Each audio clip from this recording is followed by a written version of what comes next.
नमस्कार दोस्तों, DD red के एक और रिएक्शन वीडियो में आप सभी का स्वागत है। मैं हूं आलोक। तो आज जो वीडियो लेकर आया हूं वो बड़ा जबरदस्त वीडियो है, कैटालिस्ट रिकॉर्ड्स का वीडियो है और my first visit to India, Pakistani sharing experience about India. तो एक पाकिस्तानी मुझे लग रहा है कि वो इंडिया आए थे, उन्होंने इंडिया को देखा है और वो इसके बारे में वो बता रहे हैं। तो देखिए किस तरह की बातें कर रहे हैं, आइए सुनते हैं। लेकिन प्रॉपर काम इधर ज़्यादा हो रहा है या भारत में ज़्यादा किया जा रहा है? Very good. आपने जो क्वेश्चन किया इंडिया के हिसाब से, मुझे इंडिया में 2 दफ़ा जाने का इत्तेफाक हुआ है। वो वेरी नाइस। अच्छा, कौन से सन में? मैं एक बार 2010 में गया हूँ, फिर 2016 में गया हूँ। 2010 में मैं बंगलोर गया था और जहाँ मेरा स्टे था उसके साथ इंडस्ट्रियल एस्टेट थी। मैं वहाँ गया तो वहाँ पर एक स्टाफ है जिसको BTL स्टाफ कहते हैं। अब मैंने देखा कि BTL स्टाफ क्यों है। उसके साथ एक इदारा है जिसका नाम है BTL एजुकेशनल कम्प्लेक्स। अब उसके सामने एक बड़ा सा एक बोर्ड लगा हुआ है, उसके नीचे लिखा हुआ है BTL प्राइमरी स्कूल, ऊपर लिखा है BTL हाई स्कूल, उसके ऊपर लिखा हुआ है BTL vocational training centre, BTL college of technology, BTL university engineering college of engineering, BTL college of sciences and arts. एक बच्चा उसी गेट से, नर्सरी का बच्चा अंदर जा रहा है, उसी गेट से मैट्रिक का जा रहा है, उसी गेट से डिप्लोमा होल्डर और जो वोकेशनल का 2 साल या 1 साल सर्टिफिकेट होल्डर है वो भी जा रहा है।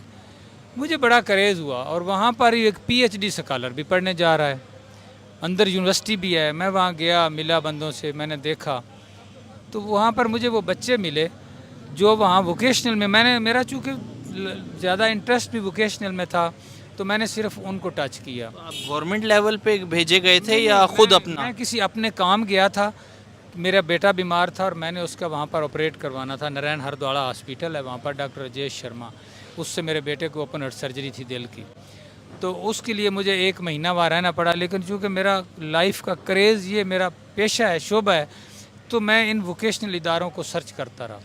इत्तफाक से मुझे उसी के साथ हॉस्पिटल से 10 कदम पे इंडस्ट्रियल स्टेट है, उसके अंदर मुझे मिल गया और उन्होंने ये सारे इंस्टीट्यूट अपने इंडस्ट्रियल स्टेट में बनाए हुए हैं। हमारे इंस्टीट्यूट गुलबर्ग, मॉडल टाउन और बड़े बड़े पोश एरिया में है और दावा हम करते हैं कि जी ये गरीब बच्चों के लिए है। वो गरीब वहाँ पहुँचता कैसे है? आपने ऑपरेट जो है वो 2010 में करवाया, 2016 में? 2010 में भी करवाया था, फिर 2016 में दोबारा मैं एक बार चेकअप के लिए ले गया था। सर वो ट्रीटमेंट पाकिस्तान में नहीं, मैं मतलब अभी वोकेशनल की बात आपसे करूँगा। अब वो बच्चे वहाँ पर जो ट्रेनिंग ले रहे थे, उनसे मैंने कहा कि तुम कैसे करते हो? उन्होंने कहा कि हमारा 80-20 रेशो है थ्योरी और प्रैक्टिकल की, और वो पाकिस्तान में भी यही है, पूरी वर्ल्ड में। 20% हम थ्योरी पढ़ते हैं, 80% जो है वो हम इंडस्ट्री में जाके काम करते हैं। टीचर हमें इंस्ट्रक्शन दे देता है, हम मुख्तलिफ़ फैक्ट्रीज़ में हमें जॉब अलाट हो जाता है, हम वहाँ पर काम करते हैं और फैक्ट्री वाले हमें पर डे के हिसाब से पैसे भी देते हैं और हम उनका काम करते हैं और वो हमें सिखाते भी हैं। उस पैसे से हम इंस्टीट्यूट को फ़ीस देते हैं। अब ज़रा सोचते जाना इस बात को, हम उससे फ़ीस देते हैं इदारे को और अपना ख़र्चा भी उसी में से निकलता है और हमारे पास पैसे कुछ बच भी जाते हैं। ये भारत की बात बता? भारत की बात, बंगलोर की BTL की बता रहा हूँ मैं। बंगलोर या उनका सूबा है। अब यहाँ पर जितना ज़कात का पैसा आता है, जो फंडिंग आती, सूबा यानी कि अगर मैं स्टेट की बात करूं तो वो कर्नाटका है, बेंगलुरु उसका शहर है और बेंगलुरु हमारा IT हब भी है। हमारी सिलिकॉन वैली कहते हैं हम बेंगलुरु को अपने, तो IT के लिए भी है और इंडस्ट्रीज भी वहां पर बहुत ज्यादा है वो हम बच्चों को देते हैं। वो लगे हुए हैं ज़कात के फ़ंड खाने में। जिसको पता चलता है कि मुझे 3000 महीना मिलेगा, नौकरी तो है कोई नहीं, वो कहता है चल कुछ भी ना करो, दाखिला तो लो, चाहे उसका इंटरेस्ट है या नहीं है। वो नंबर गेम चलती रहती है। आउटपुट पे आप देखें कि आप प्लेसमेंट सर्वे करवा ले कोई, यहाँ पर 20% बच्चे आपको मिलेंगे जो अपने जॉब पे होंगे। 80% सिर्फ इस चक्कर के लिए कि हमें पैसा मिल रहा है 3000 महीना, वो खा के एक तरफ हो जाता है। सर मुझे एक बात बताएं, यहाँ पे जब आप 2016 में गए थे, कितना फ़र्क आपने फ़ील किया पाकिस्तान में और भारत के लाइफस्टाइल के अंदर, वहाँ के इन्वायरमेंट के अंदर, और स्पेशली वहाँ में रहने वाले लोगों और इधर के रहने वाले लोगों में? बड़ा फ़र्क है। मैं आपको एक बताता हूँ, यहाँ किसी अच्छे डॉक्टर को आप फ़ोन करें, वो फ़ोन नहीं उठाता, उसका असिस्टेंट उठाएगा, ठीक है। वहाँ एक नाम आया डॉक्टर राजेश शर्मा का, जो हार्ट स्पेशलिस्ट है, सर्जन है। आप अभी खड़े होकर, मेरे पास नंबर है, उसको फ़ोन करें, वो खुद उठाएगा। उसके दरवाजे के आगे कोई पियन नहीं खड़ा कि जो आपको रोके हॉस्पिटल में। मैंने उसको नारायण हरद्वाड़ा हॉस्पिटल में भी देखा है, जेपी हॉस्पिटल में था, आजकल वो जेपी हॉस्पिटल में है। उसके दरवाजे के आगे कोई नहीं, वो अकेला बैठा हुआ है। आप आए हैं, पेशेंट है, बात करें। यहाँ आप जाके दिखाएं किसी डॉक्टर के दरवाजे के आगे कि आपने चेकअप करवाना है, आपको टाइम मिलेगा। वो टाइम वो भी देता है। उसकी एक है लड़की वजह कुमारी, जिसको हम फ़ोन करते हैं, वो उठाती है, टाइम देती है, ईमेल का जवाब देती है। लेकिन इस तरह नहीं है कि जो आया तो उसको हटा दिया, धक्के दिए। वहाँ पर बड़ा सिस्टम था। अब आपके बेटे की तबीयत कैसी मेरा है? बेटा अभी MBBS कर रहा है, फाइनल ईयर में है, बिल्कुल ठीक है वो। माशाल्लाह माशाल्लाह। मुझे ये बताएं, जो ट्रीटमेंट वहाँ से करवाया, वो क्या पाकिस्तान में वो टेक्नोलॉजी थी ही नहीं? मतलब वो चीज़ें पाकिस्तान में ट्रीटमेंट के लिए नहीं थी? मैं 1-2 हॉस्पिटल में गया, एंजियोग्राफी तो मैंने यहीं से करवाई थी। डॉक्टर मसूद सादक साहब हैं, बड़े काबिल आदमी हैं। मैंने पंजाब इंस्टीट्यूट ऑफ कार्डियोलॉजी से करवाया था। लेकिन जब मैंने PIC में कोशिश की तो वहाँ पर वो फैसिलिटीज़ नहीं थी, मेरा ज़हन मुतमईन नहीं हुआ। फिर मैं इत्तफाक हॉस्पिटल में एक डॉक्टर के पास गया तो उन्होंने भी मुझे कुछ सेटिस्फाई नहीं किया। फिर मैं इंटरनेट पे मुख्तलिफ़ जगहों पे रब्ता करता रहा, क्योंकि एक बेटे जैसी चीज़ है और मैं किसी ऐसे बंदे को हवाले नहीं कर सकता। तो मेरा 2 डॉक्टर से रब्ता हुआ। एक डॉक्टर भान थे दिल्ली में, वो सिख बरादरी से थे, उनसे रब्ता हुआ। और दूसरे डॉक्टर राजेश शर्मा, जिसकी तरफ से मुझे जवाब आया। भारत ही को क्या इंतखाब क्यों? मतलब वो खर्चे के लिहाज से कम था, इंग्लैंड उससे महंगा था हमारे रुपए की कीमत के हिसाब से। मेरे पास इतने ही वसाइल थे, 12-13 लाख रुपया लग गया। बड़ी मुश्किल से मैंने उससे किया। तो वीज़ा भी गवर्नमेंट ने आराम से दे दिया। हाँ, वो मेडिकल पॉइंट ऑफ व्यू से वीज़ा मिल गया था मुझे, कोई रोका नहीं मैंने। वो हुआ ये था कि डॉक्टर राजेश शर्मा के साथ मेरी कम्युनिकेशन हो गई। मैंने डॉक्टर राजेश शर्मा को फाइनल किया तो उन्होंने मेरा मतलब है हमें स्पॉन्सर लेटर भेज दिया था, अपनी एम्बेसी को और एक हमें। तो मैं वहाँ गया। मैं चूँकि वोकेशनल का था, मेरे वहाँ पर मुझे कोई काम नहीं था। बच्चा उनके ज़िम्मे था, हमारा खाना भी उनके ज़िम्मे था, रिहाइश भी उन्हीं के ज़िम्मे थी, ब्लड देना, जो करना, दवाई लेनी। और हॉस्पिटल्स कैसे थे वहाँ के? वही बता रहा हूँ, हॉस्पिटल में मैं जस्ट लाइक एक ड्राइंग रूम की तरह पड़ा रहा। मेरा तो वहाँ कोई काम नहीं था। मेडिकल की ट्रीटमेंट है, दवाई कहाँ से लेनी है, क्या करनी, मेरा उनके साथ एक पैकेज मुकर्रर था। उसमें खून, ब्लड वो उन्होंने देना। मुझे नहीं पता कि उनका कहाँ पे फार्मेसी है, क्या है ना, मैं कभी लेने गया हूँ। उनका अपना अमला ही दवाई लेके आता था। खून का, ब्लड का अरेंजमेंट भी उन्होंने किया। मैं तो वहाँ पर जस्ट लाइक जैसे कोई मेहमान होता है, मियाँ बीवी हम दोनों साथ थे, वहाँ रहे। और मेरे पास वो टाइम फ़ारग होता था। मैं इस चक्कर में इधर उधर नेट पे तलाश करता रहा कि कोई मुझे वोकेशनल इदारा करीब तरीन बंगलोर में मिल जाए। तो वो साथ ही बोमा संद्रा एक तहसील है उनकी, ये बोमा संद्रा में हॉस्पिटल था, उसी के साथ इंडस्ट्रियल स्टेट थी बड़ी सी। तो वहाँ ही मुझे BTL स्टाफ पे बच्चे जब पढ़ आते थे जाते थे, तो मैंने 1-2 बंदों से पूछा तो उन्होंने कहा ये अंदर जाएं तो BTL इंस्टीट्यूट है। तो मैं वहाँ गया तो मेरी आंखें खुली की खुली रह गई। तो इंतहाई सादगी है वहाँ पर। आप किसी भी बंदे को, कोई प्रोफेसर है, कोई डॉक्टर है, जिससे आप मिलें वो आपको अच्छे तरीके से ट्रीट करता है। हम फिरौन हैं। मैं भी ग्रेड 18 तक ऑफिसर रहा हूँ, मैंने भी गलतियाँ की हैं। मैं ये नहीं कहूँगा कि मैं कोई अच्छा ऑफिसर था, लेकिन अब वक्त आ गया कि हमें सोचना चाहिए। मैं कोशिश करता था, मैंने बहुत से बंदों को जॉब पे लगवाया। मेरा कोई किथ एंड किन रिलेटिव नहीं है, मैंने गरीब बंदों को लगवाया और किसी से एक कप चाय का नहीं।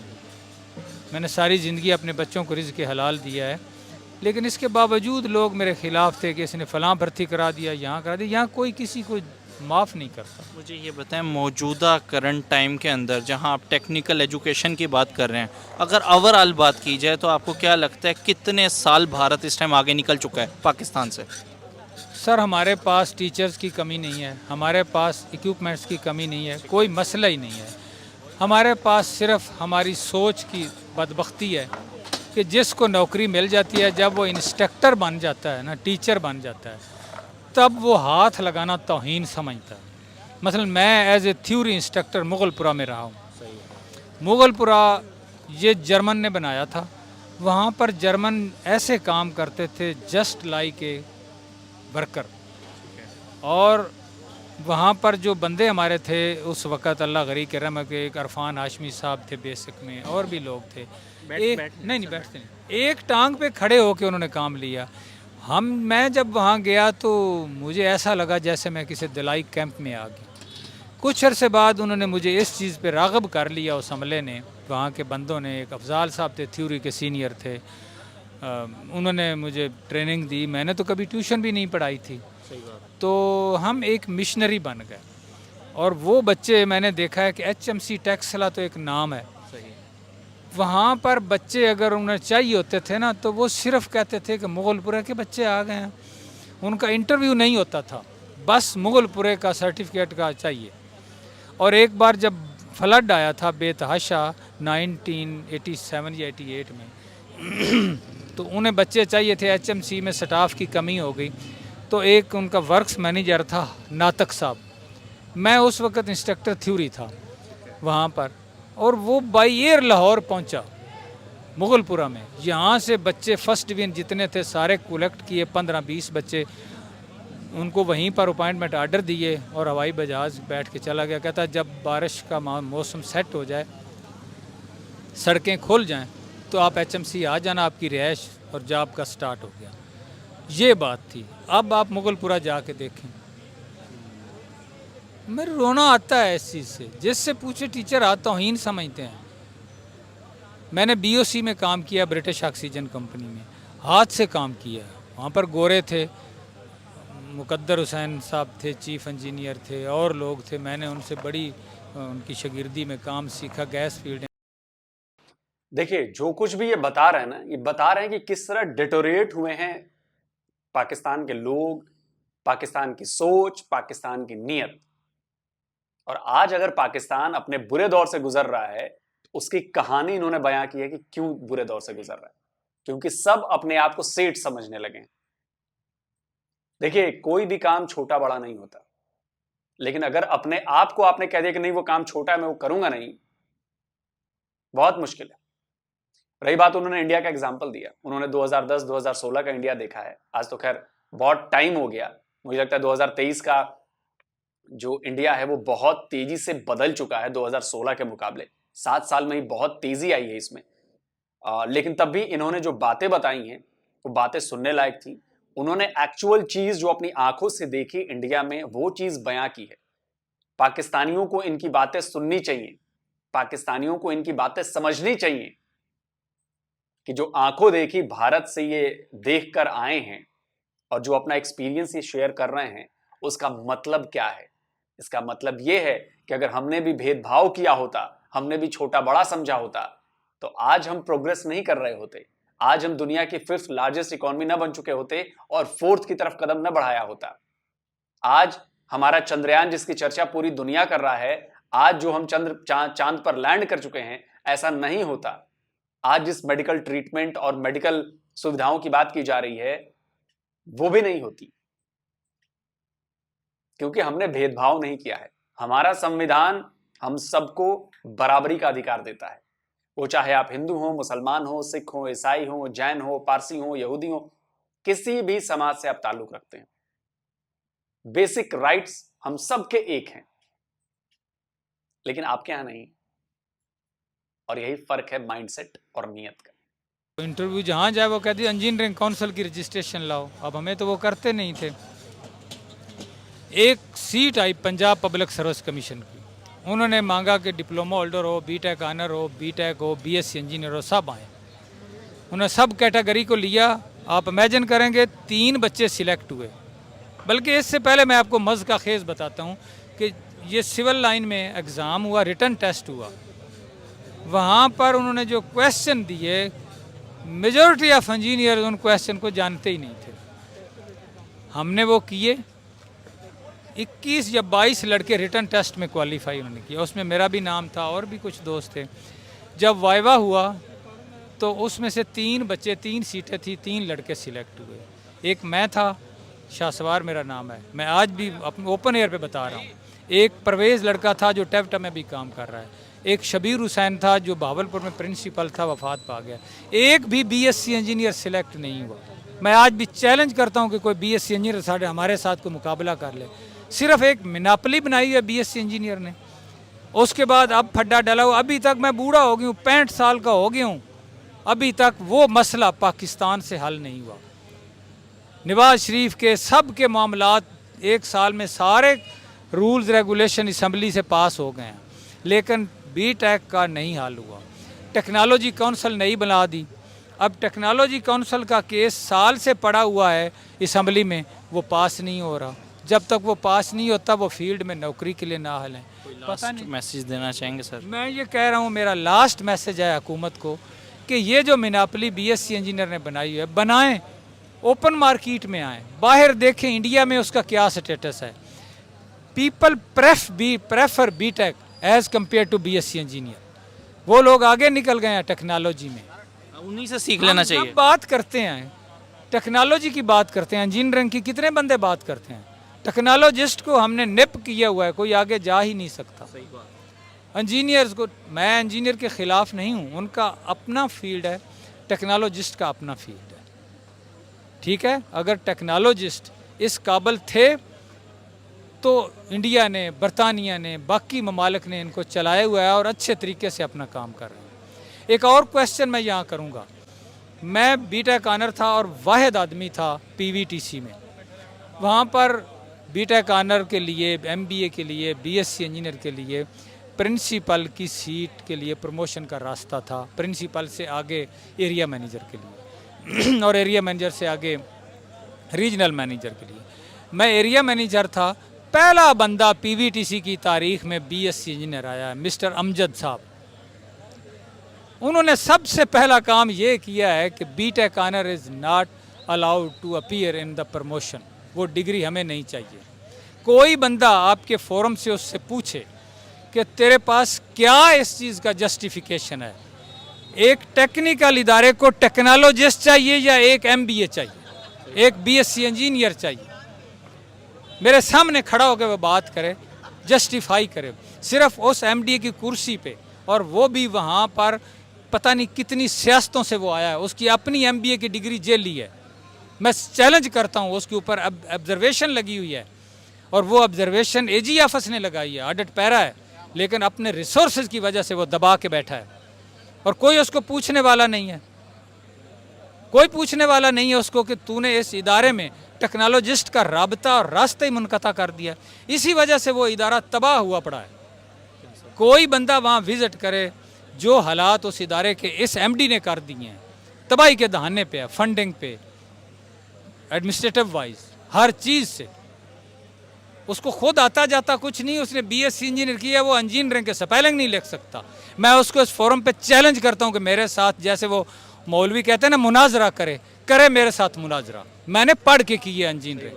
मैं रात को बीओसी में, ब्रिटिश ऑक्सीजन कंपनी में रात को जागता था, दिन को 8 बजे जाता था। ठीक है, मशीन डिज़ाइन में मैंने 3 बार सप्ली ली। अब मैं किसी इदारे में एज ए विजिटिंग लेक्चरर जाता हूँ तो मैं 2000 रुपया घंटे का लेता हूँ। Thank you so much. मैंने मेहनत की है, काम किया है, मैंने अपने बच्चों पे मेहनत की है। मैं अपने बच्चों पे, मैंने बताया कि सिर्फ माँ की, बाप की मेहनत नहीं होती, उस माँ की भी है। वो बेचारी अपनी सारी हसरतें मार के तो वो उनके पीछे लगी है। रात 10 बजे उठी है, 11 बजे उठी है, किसी को 2 बजे। 3 बच्चे जो इस तरह के लगा है। चौथी एक मेरी बेटी प्रोफेसर है, उसने एमएससी किया है, एमफिल किया है बायोकेमिस्ट्री सुपीरियर यूनिवर्सिटी में। हमने मेहनत की है और उसी तनख्वाह पे।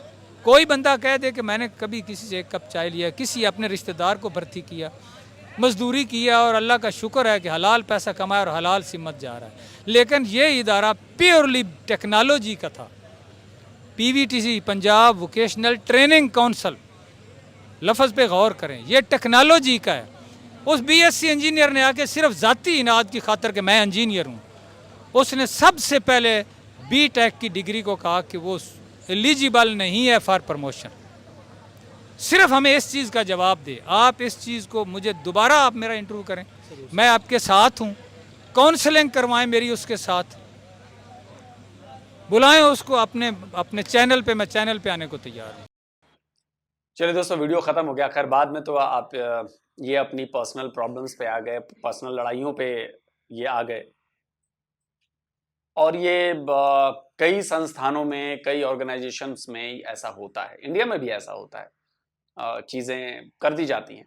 लेकिन हाँ, कम से कम पिछले 25-30 सालों में हमने जिस तरह से सिस्टम को मॉडिफाई किया है, उसको रीडिज़ाइन किया है, चाहे एजुकेशन हो, चाहे कॉरपोरेट हो, चाहे इंडस्ट्रीज हो, हमने कभी एक चीज पर हम अडिग नहीं हुए, हम जिद्दी नहीं हुए कि हमें यही करना है बॉस।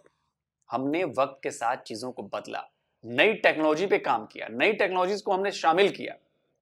हम टेक्नोलॉजी से भागे नहीं, हमें यह नहीं लगा कि यार हमारी नौकरी खतरे में पड़ जाएगी अगर हम टेक्नोलॉजी को लेकर आए, नहीं, हमने उनके साथ काम किया, उससे नए रोजगार पैदा किए। देखिए, हर चीज का ना पॉजिटिव और नेगेटिव होता है। अगर कंप्यूटर इस देश में आया तो कहा गया कि जी ये तो नौकरियां खा जाएगा, जी बैलगाड़ी से लोग गए थे, मुझे याद है संसद भवन पहुंचे थे, बहुत सारी चीजें हुई थी। लेकिन आज उसी कंप्यूटर ने, और मैं इसके लिए उस वक्त की कांग्रेस सरकार को बधाई देना चाहूंगा, राजीव गांधी को बधाई देना चाहूंगा, वो लेकर आए, उन्होंने विजन देखा कि नहीं, इसके फायदे ज्यादा हैं। अब सोचिए कि आज हम आईटी में कहां हैं। हम आईटी में हमने इस बार 320 बिलियन डॉलर्स का एक्सपोर्ट की हैं सर्विसेज। 320 बिलियन डॉलर, करीब करीब पाकिस्तान की पूरी इकोनॉमी के बराबर हमने एक सेक्टर से एक्सपोर्ट किया है। तो ऐसा मुमकिन क्यों हुआ? क्योंकि कंप्यूटर आया था, उसी कंप्यूटर की बदौलत हुआ है। तो देखिए, हर चीज के पॉजिटिव और नेगेटिव चीजें होती हैं, लेकिन देखा यह जाता है कि उसमें पॉजिटिविटी कितनी है। कंप्यूटर आया तो देखिए, आज हम हमारे जैसे लोग भी कंप्यूटर का इस्तेमाल करके हम अपना घर बार चला रहे हैं, कंपनी चला रहे हैं, ऑफिस चला रहे हैं। और अब तो रोजमर्रा की जिंदगी में इस टेक्नोलॉजी ने इतनी जगह बना ली है कि उसके बिना काम नहीं हो सकता।